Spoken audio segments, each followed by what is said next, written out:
Hello guys, അപ്പോൾ ഇന്നത്തെ video എന്ന് പറയുന്നത് അത്ര ഒരു സുഖമുള്ള ഒരു വീഡിയോ അല്ല. പക്ഷേ ഇത് സത്യസന്ധമായിട്ട് നടന്ന ഒരു ഇൻസിഡൻ്റ് ആയതുകൊണ്ട് അത് നാളെ നിങ്ങൾക്ക് സംഭവിക്കാതിരിക്കാൻ വേണ്ടിയിട്ട് ഞാൻ ഈ ഒരു വീഡിയോ ഷെയർ ചെയ്യാണ്. മാത്രമല്ല ഇത് എൻ്റെ ഒരു അനുഭവമാണ്. കൂടാതെ എനിക്ക് ഈ അനുഭവം ഇത്രയും നല്ലതായിട്ട് പോകുന്നതിൻ്റെ ഒരു റീസൺ യൂട്യൂബ് തന്നെയാണ്. നമുക്കറിയാം, നിങ്ങൾക്ക് തമിഴ്നാട് കണ്ടപ്പോൾ മനസ്സിലായിട്ടുണ്ടാവും, 7 days ലോണിൽ പറ്റിക്കപ്പെട്ട ഒരു കഥയാണ് ഞാൻ ഇന്ന് പറയുന്നത്. കഥ എന്ന് പറയുമ്പോൾ റിയൽ ലൈഫ്, റിയൽ സ്റ്റോറി എന്നൊക്കെ പറയാം. പക്ഷേ അതൊന്നും ഞാൻ എങ്ങനെയാണ് ഓവർകം ചെയ്ത് ഇത്രയും കൂളായിട്ടിരിക്കുന്നതെന്നും അത് ഞാൻ എങ്ങനെയൊക്കെയാണ് ഓവർകം ചെയ്തത്, ഒരു സൈബറിലും ഞാൻ പോവാതെയാണ് ഇത് ഓവർകം ചെയ്തത്. നമുക്ക് നേരിട്ട് ചെയ്യാൻ പറ്റുന്ന കുറച്ച് കാര്യങ്ങൾ നമ്മളെ അറിയാം. 7 days ലോൺ എന്ന് പറഞ്ഞാൽ നമ്മളെ ന്യൂഡിപ്പിക്കും സംഭവങ്ങളൊക്കെ കാണിച്ച് വരട്ടുന്ന ഒരു ഫേക്ക് ലോണാണ്. നമ്മുടെ ഫോട്ടോസും ഒക്കെ വൾഗറായിട്ട് കാണിക്കുന്നതും അത് മറ്റുള്ളവർക്ക് ഷെയർ ചെയ്യുന്ന പറഞ്ഞ് നമ്മുടെ ഫോണിനെ ഹാക്ക് ചെയ്യുന്ന ഒരു സംഭവമാണ് ഈ 7 days ലോൺ. അതിൽ പറ്റിക്കപ്പെട്ട ഒരു കഥയാണ് ഞാൻ പറയാൻ പോകുന്നത്. അപ്പോൾ വീഡിയോ എന്തായാലും സ്കിപ്പ് ചെയ്ത് ഫുള്ളും കാണാം. എനിക്കറിയാം ഇതെല്ലാവരും ഈ വീഡിയോ കാണില്ല. വീഡിയോ കാണുന്നവരെന്തായാലും ഇത് ബാധിച്ചവർ തന്നെ ആയിരിക്കും. അപ്പോൾ അതുകൊണ്ട് ഞാൻ അധികം ഒന്നും ഏൽപ്പിക്കുന്നില്ല. പിന്നെ ഈ വീഡിയോ എന്തായാലും നിങ്ങൾക്ക് യൂസ്ഫുൾ ആകണമെങ്കിൽ ഒന്ന് ലൈക്ക് ചെയ്യുക, ഒന്ന് സബ്സ്ക്രൈബ് ചെയ്യുക, അത്ര മാത്രമേ ചോദിക്കുന്നുള്ളൂ. പിന്നെ നമ്മൾ ഒരിക്കലും എനിക്ക് ആദ്യം തന്നെ പറയാനുള്ള കാര്യം, നിങ്ങൾക്ക് എന്തെങ്കിലും ലോൺ എടുക്കണം എന്ന ആഗ്രഹമുണ്ടെങ്കിൽ, അത് ഓൺലൈൻ വഴിയായിട്ട് നിങ്ങൾ എടുക്കുന്നെങ്കിൽ ആ ആപ്പിനെ കുറിച്ച് കറക്റ്റായിട്ട് നല്ലപോലെ ഒന്ന് അറിഞ്ഞിട്ട് വേണം അത് എടുക്കാനായിട്ട്. അല്ലെങ്കിൽ അത് ജസ്റ്റ് യൂട്യൂബിലെങ്കിലും ഒന്ന് സെർച്ച് ചെയ്ത് നോക്കുക. പിന്നെ പല യൂട്യൂബേഴ്സ്മാരും പ്രൊമോഷന് വേണ്ടിയിട്ട് പല ആപ്പും പ്രൊമോട്ട് ചെയ്യുന്നുണ്ട്. അപ്പോൾ അതിലൊന്നും പോയി പറ്റിക്കപ്പെടാതിരിക്കുക. ഓക്കെ, അപ്പോൾ ഞാൻ വൈകാതെ ഞാൻ കാര്യത്തിലോട്ട് കിടക്കാം. ഞാൻ യൂട്യൂബ് നോക്കിക്കൊണ്ടിരിക്കുകയായിരുന്നു. അപ്പോൾ നമ്മളിങ്ങനെ നോക്കിക്കൊണ്ടിരിക്കുന്ന സമയത്ത് ഞാൻ ലോണിന് കുറേ ആപ്ലിക്കേഷനൊക്കെ വെച്ചായിരുന്നു. ഓൺലൈൻ ലോൺ മാത്രമേ ഞാൻ എടുക്കാറുള്ളൂ. നിലവിൽ ക്രെഡിറ്റ് ബി, നാവി അങ്ങനത്തെ ഒരുപാട് ആപ്സിൽ എനിക്ക് ലോൺ പോയിക്കൊണ്ടിരിക്കുന്നുണ്ട്. അപ്പോൾ ഞാൻ അതുപോലെ തന്നെ എനിക്കിപ്പോൾ ഒരു ലോൺ കൂടെ അത്യാവശ്യമായപ്പോൾ ഞാൻ നോക്കിക്കൊണ്ടിരിക്കുകയായിരുന്നു. അപ്പോൾ നമുക്ക് സാധാരണ നമ്മൾ ലോൺ നോക്കുമ്പോഴത്തേക്കും റെക്കമെൻഡേഷൻസിൽ വീണ്ടും ഒരുപാട് ലോൺ കാര്യങ്ങൾ വന്നുകൊണ്ടിരിക്കും. നമുക്ക് ലോണിൻ്റെ ആപ്സിൻ്റെ പ്രൊമോഷൻ കാര്യങ്ങൾ നമുക്ക് വന്നുകൊണ്ടിരിക്കും. പിന്നെ ഒരു കാര്യം ഞാൻ പറയാം, ഇത് ഞാൻ കട്ട് ചെയ്യുന്ന കാര്യങ്ങളൊന്നുമില്ല, ഞാൻ എൻ്റെ അനുഭവം പറയണം. അപ്പോൾ കുറച്ച് ബോറടിച്ചോന്നൊന്നും എനിക്കറിയില്ല. എന്തായാലും ഫുള്ളും കണ്ടാൽ നിങ്ങൾക്ക് തീർച്ചയായിട്ടും ഇത് യൂസ്ഫുൾ ആകും. അനുഭവിച്ചവരാണെങ്കിൽ ഈ സൂസൈഡ് കാര്യങ്ങളിലൊക്കെ എത്രയോ പേര് പെട്ടു പോകുന്നുണ്ട്. അപ്പോൾ അങ്ങനെയുള്ളവർക്കാണ് ഞാൻ പറയുന്നത്. അതിലൊന്നും പെടാതിരിക്കാൻ വേണ്ടിയിട്ട് തീർച്ചയായും ഈ വീഡിയോ നിങ്ങൾക്കൊരു മോട്ടിവേഷൻ ആകുമെന്ന് ഞാൻ വിചാരിക്കുന്നു. അങ്ങനെ എന്തെങ്കിലും നിങ്ങൾക്ക് ഈ വീഡിയോ കണ്ടിട്ട് മോട്ടിവേഷൻ ആകുകയാണെങ്കിൽ തീർച്ചയായിട്ടും കമൻറ്റ് ചെയ്യണം, അറിയിക്കണം. പിന്നെ നിങ്ങളെ അങ്ങനെ പറ്റിക്കപ്പെട്ടവരാണെങ്കിൽ, അങ്ങനെ പെടാതിരിക്കട്ടെ, പറ്റിക്കപ്പെട്ടവരാണെങ്കിൽ അത് ഏത് ആപ്പ് എന്നാണ് കൂടെ മെൻഷൻ ചെയ്യുക. കാരണം ഈ വീഡിയോ കണ്ട അതിൻ്റെ കമൻറ്റ് സെക്ഷനിൽ ആരും വരികയാണെങ്കിൽ അവർക്ക് അതൊരു യൂസ്ഫുൾ ആവും. അങ്ങനെ നമുക്ക് 7 ദിവസം എന്ന് പറയുമ്പോൾ ഫസ്റ്റ് ഡേ തന്നെ നമുക്ക് അറിയാൻ പറ്റും. ഓക്കെ, അതിൻ്റെ കഥകൾ ഞാൻ വീണ്ടും പറയാം കേട്ടോ. അപ്പോൾ ഞാൻ ഇങ്ങനെ യൂട്യൂബ് നോക്കി എനിക്ക് റെക്കമെൻഡേഷൻസിൽ ഒരു 50,000 എന്ന് പറഞ്ഞിട്ട് ഒരു ലോണിൻ്റെ പരസ്യം വന്നു. അപ്പോൾ ജസ്റ്റ് ഞാൻ അതിൽ ക്ലിക്ക് ചെയ്തു. ഞാൻ സാധാരണ ചെയ്ത നമുക്കിങ്ങനെ ആപ്പിൽ നമുക്ക് 50,000, 10,000, 1 ലക്ഷം, 5 ലക്ഷം എന്നൊക്കെ വരാറുണ്ട്. അപ്പോൾ അങ്ങനെ വരുമ്പോഴത്തേക്ക് നമുക്ക് എല്ലാം കിട്ടില്ല, പറഞ്ഞ എമൗണ്ടൊന്നും നമുക്ക് കിട്ടില്ല. പക്ഷേ നമ്മളത് അപ്ലിക്കേഷൻ വെച്ച് നോക്കുമ്പോൾ നമുക്ക് എത്രയാണ് അപ്രൂവ്ഡ് ആകുക എന്ന് വരും. അപ്പോൾ അങ്ങനെ നോക്കാനായിട്ടാണ് ഞാൻ ജസ്റ്റ് ഡൗൺലോഡ് ചെയ്തു. ഞാൻ ഡൗൺലോഡ് ചെയ്ത ആപ്പ് ഫാഷൻ റുപ്പി എന്നൊരു ആപ്പായിരുന്നു. അപ്പോൾ ഈ ഫാഷൻ റുപ്പി എന്ന് പറയുമ്പോഴത്തേക്കും ഞാനത് ഇൻസ്റ്റാൾ ചെയ്ത് കഴിഞ്ഞപ്പോൾ അതിൽ വന്നത്, ഇൻസ്റ്റാൾ ചെയ്തപ്പോൾ തന്നെ നമുക്ക് കുറേ ഈ ഡ്രോപ്പിംഗ് കോയിൻസ്, പിന്നെന്താ ബിൽ ക്യാപിറ്റൽ, അങ്ങനെ താഴെ ലോണിൻ്റെ ഒരു പേര് ഉണ്ടാവും. ലോൺ അതുപോലെ എനിക്ക് അറിഞ്ഞുകൂടാ. അപ്പോൾ അതിലെല്ലാം 50 ലോൺ അപ്ലൈ നോ വരും. അപ്പോൾ നമുക്ക് സംഭവം എവിടെയാണ് അപ്ലൈ ചെയ്യേണ്ടത് കറക്റ്റായിട്ട് അറിയില്ല. എല്ലാത്തിൻ്റെ ചോട്ടിലുണ്ടാവും. അപ്പോൾ ജസ്റ്റ് നമ്മൾ ഈ ആപ്പിലോട്ട് കിടക്കാൻ തന്നെ നമ്മൾ നമ്മുടെ പ്രൂഫ്സൊക്കെ കാര്യങ്ങളൊക്കെ സബ്മിറ്റ് ചെയ്യണം. നോർമലി എല്ലാ ലോൺസ് എടുക്കാനും അതിൻ്റെ ആവശ്യമുണ്ട്. അപ്പോൾ ഞാനും അത് സബ്മിറ്റ് ചെയ്തായിരുന്നു. ഞാൻ സബ്മിറ്റ് ചെയ്ത എൻ്റെ ആധാർ, പാൻ കാർഡ്, അതുപോലെ തന്നെ നമുക്ക് ചോദിക്കുന്നത് നമ്മുടെ 5 കോൺടാക്ട്സ്, നമുക്ക് വെരിഫിക്കേഷന് വേണ്ടിയിട്ട് നമുക്ക് പരിചയമുള്ള ഫാദർ, മദർ, അതുപോലെ തന്നെ സിസ്റ്റർ, ഫ്രണ്ട്, ഇങ്ങനത്തെ ഹസ്ബൻഡ്, ഇങ്ങനത്തെ 5 കോൺടാക്ട്സ് നമ്മൾ കൊടുക്കണം. അപ്പോൾ ഞാനതിൽ കൊടുത്തത് എൻ്റെ ഹസ്ബൻഡിൻ്റെ, എൻ്റെ അമ്മൻ്റെ, എൻ്റെ മദറിനോ, പിന്നെ എൻ്റെ തന്നെ സെക്കൻഡ് നമ്പർ, പിന്നെ എൻ്റെ സിസ്റ്റർ യൂസ് ചെയ്യുന്ന നമ്പർ, അങ്ങനെ ഒരു 5 ഞാൻ കൊടുത്തായിരുന്നു. അപ്പോൾ ഈ കൊടുത്തത് വെച്ചിട്ട് നമ്മൾ അപ്ലൈ ചെയ്തപ്പോൾ എല്ലാം കഴിഞ്ഞു, എല്ലാ പ്രൊസീജിയറും. അപ്പോൾ നമ്മുടെ സെൽഫി ചോദിക്കും. അപ്പോൾ നോർമലി അത് എല്ലാവരുടെയും ചോദിക്കുന്ന പോലെ ഞാനും എനിക്ക് അപ്പോഴൊന്നും അറിയില്ല ഇതൊരു ഫേക്ക് ആപ്പാണെന്ന്. അപ്പോൾ ഞാൻ സെൽഫി എടുത്തായിരുന്നു. സെൽഫി ഞാൻ ജസ്റ്റ് ഫേസ് മാത്രം കിട്ടുന്ന ഒരു രീതിക്കാണ് ഞാൻ എടുത്തത്. കുറച്ച് സൂമാക്കി എൻ്റെ ഫേസ് അവിടെ കുറച്ച് നമുക്ക് അത്ര ഭംഗിക്കൊന്നും നമ്മളൊരിക്കലും പിക്കിൽ കൊടുക്കരുത്. നമ്മുടെ ഫേസ് ഒരിക്കലും ഭംഗിയോടെ ഒരിക്കലും കൊടുക്കരുത് എന്നാണ് ഞാൻ പറയുക. കാരണം ഇപ്പോൾ നമ്മുടെ സെൽഫി എല്ലാ ആപ്പിലും ചോദിക്കാം. നമുക്ക് ഏത് ആപ്പാണ് ഫേക്ക് എന്നൊന്നും നമുക്കറിയില്ല, അതിന് ശേഷമായിരിക്കും അറിയുന്നത്. അപ്പോൾ നമ്മൾ ഏതൊരു ലോൺ ആപ്ലിക്കേഷൻ ആണെങ്കിലും അല്ലെങ്കിൽ മറ്റുള്ള കാര്യത്തിന് ഓൺലൈനിൽ നമ്മൾ എന്തെങ്കിലും ചെയ്യുമ്പോൾ ഒരു സെൽഫി കൊടുക്കുമ്പോഴത്തേക്കും ഞാൻ ഇതിൽ ജസ്റ്റ് കാണിച്ചു തരാം. ബോഡി ചെറുതും നമ്മുടെ ഫേസ് ഇങ്ങനെ മുന്നോട്ട് പ്രൊജക്റ്റ് ചെയ്യുന്ന പോലെയും ഒരു മേക്കപ്പ് ഇടാതെയും ഒരു കുറച്ച് വൾഗറായിട്ട് കാണുമ്പോൾ തന്നെ അയ്യേന്ന് പറയുന്ന രീതിക്ക് അവർക്ക് നമ്മുടെ ജസ്റ്റ് മുഖം കാണണം, അത്ര മാത്രമേ ഉള്ളൂ. അപ്പോൾ അങ്ങനെ കൊടുക്കുക. അപ്പോൾ ഞാനത് കൊടുത്തായിരുന്നു. അത് കഴിഞ്ഞ് ഞാനെല്ലാം കഴിഞ്ഞ് ബാങ്ക് അക്കൗണ്ട് ഡീറ്റെയിൽസ് എല്ലാം നമ്മൾ കൊടുക്കും. പിന്നെ കോൺടാക്ട്സിന് നമ്മൾ പെർമിഷൻ കൊടുക്കുമ്പോഴാണ് അതിന് അവർ 5 കോൺടാക്ട്സ് എടുക്കുന്നത്, നമ്മൾ അയച്ചു കൊടുക്കുന്നത്. ഞാൻ പറഞ്ഞായിരുന്നില്ല. അപ്പോൾ അതൊക്കെ കഴിഞ്ഞ് നമ്മൾ ആപ്ലിക്കേഷൻ എല്ലാം കൊടുത്തു.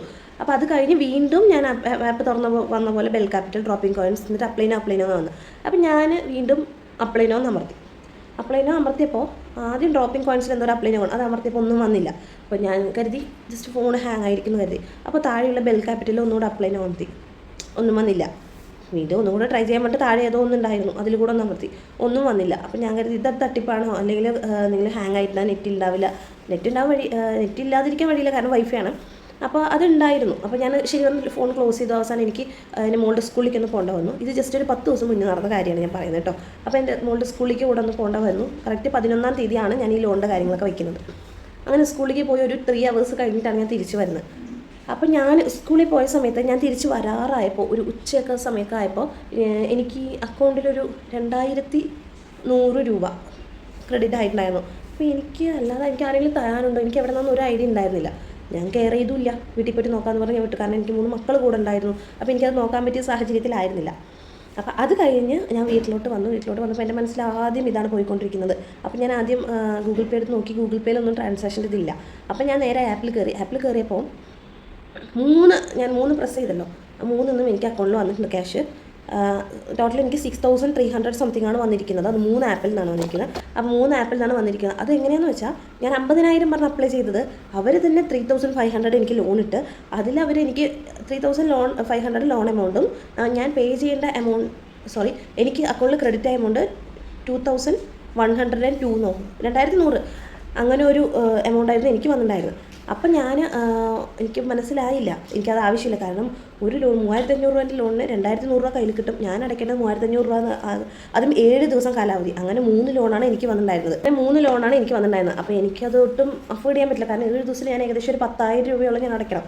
അപ്പോൾ അങ്ങനെ 3 എണ്ണത്തിനും കയറിയപ്പോൾ ഒന്ന് മാത്രം ഡിസ്ബേഴ്സിംഗ് എന്നാണ് കാണിച്ചത്. ആപ്പിൽ കയറി നോക്കിയപ്പോൾ മനസ്സിലാവും ഒരു എമൗണ്ട് മാത്രം ഡിസ്ബേഴ്സിങ്ങിൽ കിടക്കുന്നത്. പക്ഷേ കയറി കഴിഞ്ഞു, അവർ അപ്ഡേറ്റ് ചെയ്തിട്ടില്ല. അങ്ങനെ ആയി. അപ്പോൾ ഞാൻ കുറേ അതിൽ നമുക്ക് എങ്ങനെ ഒന്ന് തിരിച്ചറിയാം എന്നുള്ളത്. കാരണം ഞാൻ ഒരു കാര്യം ഞാൻ പറഞ്ഞോട്ടെ, ഞാൻ ഒരിക്കലും എൻ്റെ ലോൺ എമൗണ്ട് സെറ്റ് ചെയ്യുക, അല്ലെങ്കിൽ ടെന്യൂർ കൊടുക്കുക, എത്ര മാസത്തേക്ക് വേണമെന്ന് കൊടുക്കുക, അല്ലെങ്കിൽ വേറൊരു കാര്യങ്ങൾ ഞാൻ കൊടുത്തിട്ടുണ്ടായിരുന്നു. എനിക്ക് ലോൺ എമൗണ്ട് എത്രയാണെന്നോ എപ്പോഴാണ് തിരിച്ചടയ്ക്കേണ്ടതെന്നോ എനിക്കൊന്നും അറിഞ്ഞുകൂടാ. ഇതെല്ലാം എൻ്റെ അക്കൗണ്ടിൽ കയറി കഴിഞ്ഞിട്ട് എനിക്കറിയുന്നു. ഒരിക്കലും നമ്മളൊരു ലോൺ എടുക്കുമ്പോൾ അങ്ങനെയല്ല സംഭവിക്കാറുള്ളത്. ആദ്യം നമ്മുടെ ബാങ്ക് അക്കൗണ്ടിലോട്ട് 1 രൂപ ക്രെഡിറ്റ് ആവും. എന്നിട്ട് അവർ അക്കൗണ്ട് കൺഫർമേഷൻ ചെയ്ത ശേഷമാണ് ഈ RBI അപ്രൂവ്ഡ് ആയിട്ടുള്ള ലോൺസൊക്കെ നമുക്ക് തരാറുള്ളത്. അങ്ങനെയാണ്. ഇതങ്ങനെയൊന്നും ഒരു ചോദിക്കലും പറയലൊന്നും ഇല്ലാതെ നമുക്ക് ക്യാഷ് അയച്ചു തന്നത്. അപ്പോൾ ഞാൻ കുറേ തവണ അത് തിരിച്ചടയ്ക്കാൻ നോക്കി. നമ്മൾ തിരിച്ചടയ്ക്കാനുള്ള റീപേനോ ഓപ്ഷൻ കൊടുക്കുമ്പോഴത്തേക്കും അതിലൊരു QR കോഡ് വരും. QR കോഡ് നമുക്ക് ഡയറക്റ്റായിട്ട് കൊടുക്കാൻ പറ്റില്ല എന്നാണ് അവർ പറയുന്നത്. അത് ഞാൻ ഫോട്ടോ എടുത്തപ്പോൾ എനിക്ക് വേറൊരു ഫോണുണ്ട്, അതിലോട് ഫോട്ടോ എടുത്തിട്ട് ഇതിലൂടെ ഗൂഗിൾ പേ ചെയ്യാൻ നോക്കി. ഗൂഗിൾ പേ അവരെ ബ്ലോക്ക് ചെയ്തിരിക്കുകയാണ്, ഫോൺ പേ അവരെ ബ്ലോക്ക് ചെയ്തിരിക്കുകയാണ്, അതുപോലെ തന്നെ ഈ Paytm അവരെ ബ്ലോക്ക് ചെയ്തിരിക്കുകയാണ്, റെഡ് ഫ്ലാഗ് കാണിച്ചിരിക്കുകയാണ്. അതുകൊണ്ട് നമുക്ക് അവർക്ക് അയക്കാൻ പറ്റത്തില്ല. ഇത് ഹാംഫുൾ ആണെന്നാണ് കാണിക്കുന്നത്. പലരും റിപ്പോർട്ട് അടിച്ചാൽ ഗൂഗിൾ പേ നിങ്ങൾക്ക് അങ്ങനെ കാണിക്കാറുണ്ട്. പിന്നെ അവരുടെ അവർ UTR ചോദിക്കും. നമ്മൾ അഥവാ ഇങ്ങനെ ട്രാൻസാക്ഷൻ ചെയ്ത് കഴിഞ്ഞിട്ടുണ്ടെങ്കിൽ നമുക്ക് ട്രാൻസാക്ഷൻ്റെ താഴെ തന്നെ ഒരു UTR നമ്പർ ഉണ്ടാകും. ആ UTR അവർ ചോദിക്കും അവരുടെ ആപ്പിൽ. ഇതൊക്കെയാണ് ഈ ഫേക്ക് ലോൺസിൻ്റെ ഉള്ള ഒരു മാർക്ക്. എങ്ങനെയാണ് ഫേക്ക് ലോൺസിനെ കണ്ടുപിടിക്കാന്നുള്ളത് ഇതാണ്. അപ്പോൾ എനിക്കിത് ഞാൻ കുറേ തവണ എനിക്ക് അപ്പം തന്നെ ഞാൻ അമൗണ്ട് ഇടാൻ നോക്കി. കാരണം 7 ദിവസം എന്നെ കൊണ്ടാവില്ല, എനിക്ക് ഇവിടെ പൈസ വേണ്ട. അപ്പോൾ ഞാൻ തിരിച്ചടയ്ക്കാൻ നോക്കി. പൈസ പോയ പോട്ടെ എന്ന് പറഞ്ഞാൽ തിരിച്ചടയ്ക്കാൻ നോക്കിയത് കുറേ ഞാൻ നോക്കിയിട്ടാവുന്നില്ല. ഞാൻ ആകെ ടെൻഷനായി ഞാൻ ഹസ്ബൻഡിനോട് പറഞ്ഞു. ഞാൻ എല്ലാ കാര്യങ്ങളും തുറന്ന് പറയാറുള്ളൂ ഞാൻ പറഞ്ഞു. അപ്പോൾ ആൾ എന്നെ വഴക്കൊന്നും പറഞ്ഞില്ല, നമുക്ക് നോക്കാമെന്നൊക്കെ പറഞ്ഞു. എന്നിട്ട് കുറച്ച് കഴിഞ്ഞിട്ട് നോക്കാമെന്ന് പറഞ്ഞു. വീണ്ടും ഞാൻ വൈകുന്നേരം ഉച്ചയ്ക്കാണ് ഈ സംഭവങ്ങൾ കേട്ടോ. അത് കഴിഞ്ഞ് വൈകുന്നേരം ആയപ്പോൾ വീണ്ടും ഞാൻ അയക്കാൻ നോക്കി, സംഭവം പെയ്ഡാവുന്നില്ല. അപ്പോൾ എനിക്കെന്തോ പന്തികേട് തോന്നി. അങ്ങനെയാണ് ഞാൻ ഹസ്ബൻഡിനെ അറിയിക്കുന്നത്, യൂട്യൂബിൽ കയറി നോക്കുന്നത്. അപ്പോഴാണ് യൂട്യൂബിൽ നമുക്ക് അറിയുന്നത് 7 ദിവസത്തെ ലോൺ എന്ന് പറഞ്ഞാൽ അത് കംപ്ലീറ്റ്ലി ഫേക്കാണ്. ഇതുപോലെ ന്യൂഡ് ഫോട്ടോസും പിക്കും വരും. അതുപോലെ നമ്മുടെ കോൺടാക്ട്സ് ഹാക്ക് ചെയ്യും. കോൺടാക്ട്സിലുള്ളവർക്ക് ഈ ന്യൂഡ് സംഭവങ്ങളൊക്കെ അയച്ചു കൊടുക്കും. അതുപോലെ തന്നെ പല ആൾക്കാരും ആത്മഹത്യൻ്റെ വക്കീൽ കൊണ്ട് വിട്ടിട്ടുണ്ട്. എൻ്റെ അനുഭവത്തിൽ ഞാൻ ഓരോരുത്തർ പറയുമ്പോൾ അവർ തന്നെ പറയും അവരുടെ അനുഭവത്തിൽ തന്നെ പലരും അങ്ങനെ ആത്മഹത്യ ചെയ്ത ആൾക്കാരുണ്ട്, അല്ലെങ്കിൽ അവർ വെളിയിൽ തല കാണിക്കാൻ പറ്റാത്ത അത്രയും രീതിക്കായവരുണ്ട് എന്നൊക്കെ. അപ്പോൾ എനിക്ക് ആ ഒരു നിമിഷം കുറച്ച് ഞാൻ ടെൻസറായി. അതിനുശേഷം എൻ്റെ ഹസ്ബൻഡ് പരിചയമുള്ള ഒരു പോലീസ് സംഘങ്ങളെ വിളിച്ചായിരുന്നു നമുക്ക് പരിചയമുള്ളത്. അപ്പോൾ അവർ പറഞ്ഞു കംപ്ലീറ്റ് നമ്പർ മാറ്റുക, ആ ആപ്പ് അൺഇൻസ്റ്റാൾ ചെയ്യുക, നമ്പർ കംപ്ലീറ്റ്ലി മാറ്റണം, അവരെന്തായാലും അത് ചെയ്യും, 7 ദിവസം കഴിഞ്ഞ് അത് ചെയ്യുമെന്നൊക്കെ പറഞ്ഞു. അപ്പോഴും കുറച്ച് പേടിച്ചു. കാരണം നമുക്ക് നമ്പർ മാറ്റുക എന്നുള്ളത് പോസിബിൾ അല്ല. എൻ്റെ എല്ലാ സംഭവങ്ങളും ഈവൻ എൻ്റെ മോണിറ്റൈസേഷൻ്റെ ക്യാഷ് വരുന്നതാണെങ്കിലും എല്ലാം നമുക്കതെല്ലാം മാറ്റി ഇമ്പോസിബിൾ. എൻ്റെ Aadhaar linked, pan linked, bank accounts, പിന്നെ എൻ്റെ കുറച്ച് EMI കാര്യങ്ങൾ എല്ലാം ഇതിലൂടെയാണ് പോയിക്കൊണ്ടിരിക്കുന്നത്. ബാങ്ക് അക്കൗണ്ട് നമുക്ക് ഒരിക്കലും അത് ചേഞ്ച് ചെയ്യാൻ കൊണ്ട് പോസിബിൾ അല്ല. അത് വരുന്നിടത്തോട്ട് കണ്ടോട്ടെ എന്ന് വിചാരിച്ചു. പിന്നെ യൂട്യൂബിൽ നമ്മൾ കണ്ടായിരുന്നു ക്രൈംബ്രാഞ്ചിൽ നമ്മൾ അറിയിക്കുമ്പോഴത്തേക്കും അത് ഓക്കെ ആവും എന്ന്. അപ്പോൾ ഞാൻ പിന്നെ ക്രൈംബ്രാഞ്ചിൽ ഹസ്ബൻഡിൻ്റെ പരിചയമുള്ള ചേട്ടനുണ്ടായിരുന്നു. ആ ചേട്ടനെ വിളിച്ചപ്പോൾ പറഞ്ഞു കംപ്ലയിൻറ്റ് കൊടുത്തിട്ടൊന്നും വലിയ കാര്യമില്ല, അവരെന്തായാലും ചെയ്യേണ്ടത് ചെയ്യും. അപ്പോൾ കറക്റ്റ് 7 ദിവസം ആകുമ്പോൾ അവർ വിളിക്കുക, മെസ്സേജ് അയക്കുകയൊക്കെ ചെയ്യും. ഇതുപോലെ ന്യൂഡ് ഫോട്ടോസൊക്കെ ചെയ്യും. അവർക്ക് റിപ്ലൈ അയക്കാൻ പോകരുത്, ക്യാഷ് എന്ത് വന്നാലും തിരിച്ചയക്കരുതെന്ന് പറഞ്ഞു. എങ്ങനെ പറഞ്ഞാലും ക്യാഷ് തിരിച്ചയക്കരുത്, തിരിച്ചയച്ചിട്ടുണ്ടെങ്കിൽ ഇത് പെടുന്ന പറഞ്ഞു. പിന്നെ നമ്മുടെ യൂട്യൂബിൽ പല ചേട്ടന്മാരും ചേട്ടത്തിമാരൊക്കെ പറഞ്ഞിട്ടുണ്ട് അവരുടെ അക്കൗണ്ടിലോട്ട് ചോദിക്കാതെ ക്യാഷ് ഇടുന്നുണ്ട്. പലർക്കും ക്യാഷ് ഇട്ടവർക്ക് അവരുടെ നഷ്ടം മാത്രമേ ഉള്ളൂ. കാരണം അതിലൂടെ അവർക്ക് ഒരുപാട് നഷ്ടങ്ങൾ ഉണ്ടായിട്ടുണ്ട്. അല്ലാതെ ഒരു ലാഭമില്ല, അവർക്ക് നഷ്ടങ്ങൾ മാത്രമേ ഉണ്ടാവാറുള്ളൂ. അവരിതൊക്കെ പേടിച്ചിടുകയാണെങ്കിലും അതിന് നഷ്ടങ്ങൾ മാത്രമേ ഉണ്ടാവാറുള്ളൂ. അപ്പോൾ എന്ത് വന്നാലും പൈസ ഇടരുതെന്ന് അവർ പറഞ്ഞിട്ടുണ്ടായിരുന്നു.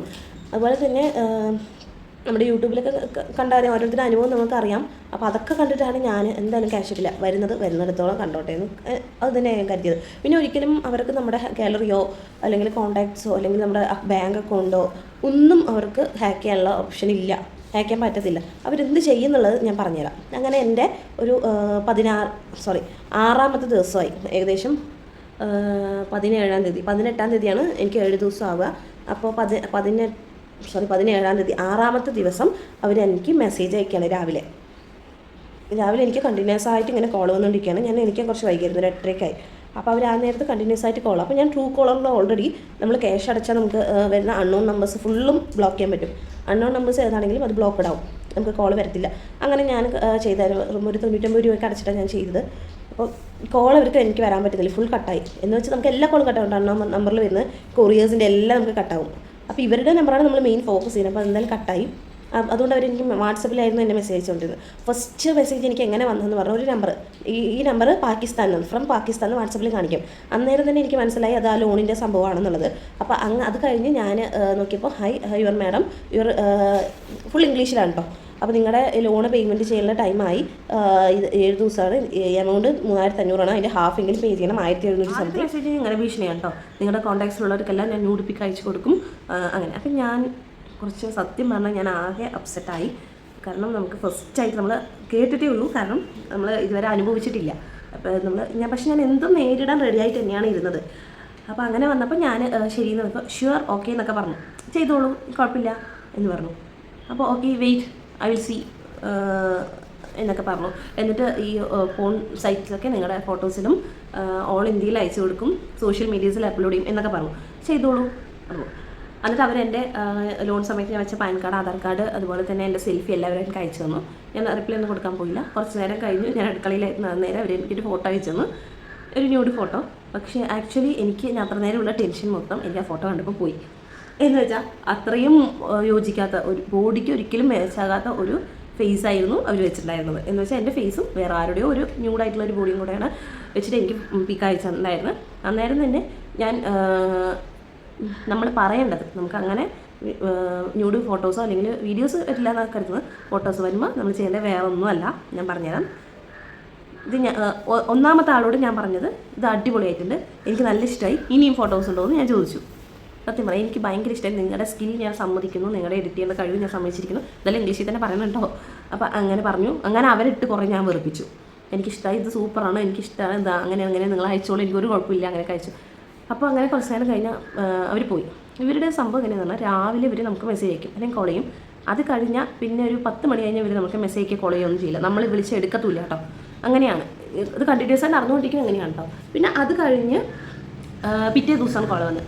ആ ദിവസം തന്നെ വീണ്ടും പിറ്റേ ദിവസം കറക്റ്റ് 7-ാമത്തെ ദിവസം 2-3 ആൾക്കാർ മെസ്സേജ് അയച്ചിരുന്നു. അതിൽ ആദ്യത്തെ ആൾ മെസ്സേജ് അയച്ചത് ഞാൻ ഫുള്ള് വെറുപ്പിക്കലായിരുന്നു. അയാളെ ഞാൻ മലയാളത്തിലായിരുന്നു. എന്താ ചേട്ടാ പറയൂ ചേട്ടാ, മലയാളത്തിൽ ടൈപ്പ് ചെയ്ത് അയച്ചു. അപ്പോൾ അവർക്ക് വാട്ട് എന്നൊക്കെ പറഞ്ഞു. പിന്നെ അവസാനം അവർ ഗൂഗിൾ ട്രാൻസ്ലേഷനിൽ അവർ മെസ്സേജ് മലയാളത്തിൽ മെസ്സേജ് ആയിരുന്നു, നിങ്ങളുടെ ലോണിൻ്റെ കാലാവധി കഴിഞ്ഞിരിക്കുന്നു, ഫയൽ ക്ലോസ് ചെയ്യണം, പേയ്മെൻറ്റ് ചെയ്യാമെന്ന് പറഞ്ഞിട്ട്.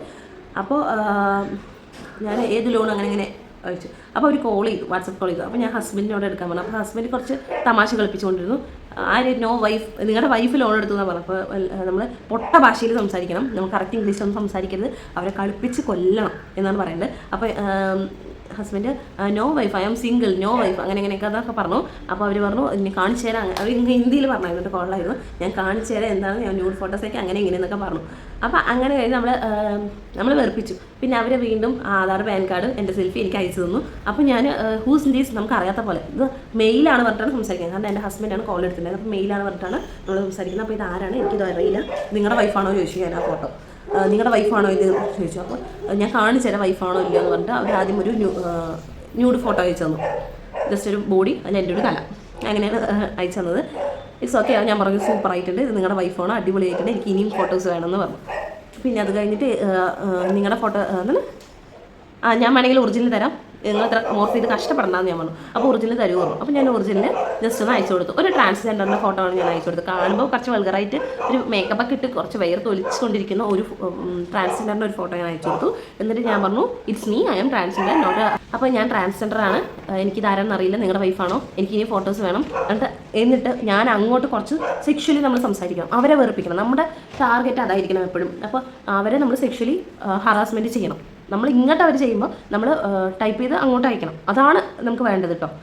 അപ്പോൾ അവരങ്ങനെ ചെയ്യുമ്പോൾ അവരൊരിക്കലും അതിൽ വീടില്ല. മനസ്സിലാക്കേണ്ട കാര്യം അതാണ്. അവരങ്ങനത്തെ ആൾക്കാരല്ല, അവർക്ക് പൈസയാണ് ഇമ്പോർട്ടൻ്റ്. അപ്പോൾ അവർ അങ്ങനത്തേൽ വീടില്ല. അപ്പോൾ അവർ ഞാൻ അങ്ങോട്ട് വിളിച്ച് ശല്യം ചെയ്തു, വിളിച്ചുകൊണ്ട് പിന്നെ അവരെടുത്തില്ല, don't disturb me, get lost, അങ്ങനെയൊക്കെ പറയാൻ തുടങ്ങി അവർ. ഇത് അവരുടെ അനുഭവത്തിൽ എൻ്റെ ഒരു അവർക്ക് ലോൺ തന്നിട്ട് എൻ്റെ ഒരു അനുഭവം ആദ്യമായിട്ടായിരിക്കും. അവരിങ്ങോട്ട് ഡോണ്ട് ഡിസ്റ്റർബ് മീന്നും ഗെറ്റ് ലോസ്റ്റും ഗെറ്റ് ഔട്ടെന്നും ഒക്കെ പറഞ്ഞ ഒരു അനുഭവം അവർക്ക് ഫസ്റ്റ് ടൈം ആയിരിക്കും. അതിൽ ഞാൻ സന്തോഷിക്കുന്നു. അങ്ങനെ ആ ദിവസത്തെ സംഭവം അങ്ങനെ പോയി. പിറ്റേ ദിവസം, മൂന്നാമത്തെ ദിവസം വീണ്ടും വന്നു.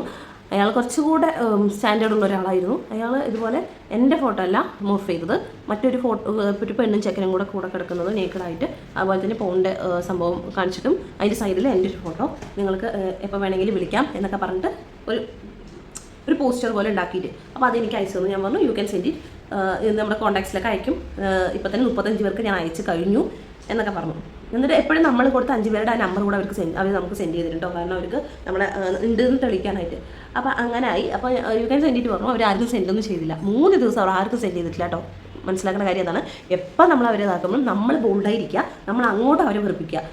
നിങ്ങളെങ്ങനെയാണ്, നിങ്ങളെ കാണാൻ സുന്ദരനാണ്, നമുക്ക് ഐ ലവ് യു, അങ്ങനെ അതൊക്കെ അയക്കുമ്പോൾ ഞാൻ അങ്ങനെയൊക്കെ അയച്ച് അവർ വെറുപ്പിക്കുക. കാരണം എനിക്ക് നിങ്ങൾക്കാണെങ്കിൽ ഫോണിലാണ് ഞാൻ ഷൂട്ട് ചെയ്തത്, കാണിച്ചു തരാൻ പറ്റാത്തതുകൊണ്ട് ഞാൻ സ്ക്രീൻഷോട്ട് ഉണ്ടെങ്കിൽ ഇടാം കേട്ടോ. അപ്പോൾ അങ്ങനെയൊക്കെ ഞാൻ വെറുപ്പിച്ചായിരുന്നു. അപ്പോഴും ഞാൻ സൈബറിലൊന്നും ഈ 3 ദിവസമായിട്ട് കംപ്ലയിൻറ്റ് ചെയ്തില്ല. ടോട്ടൽ 10 days ആയി ഞാൻ സൈബറിലൊന്നും കംപ്ലയിൻറ്റ് ചെയ്തിട്ടില്ല.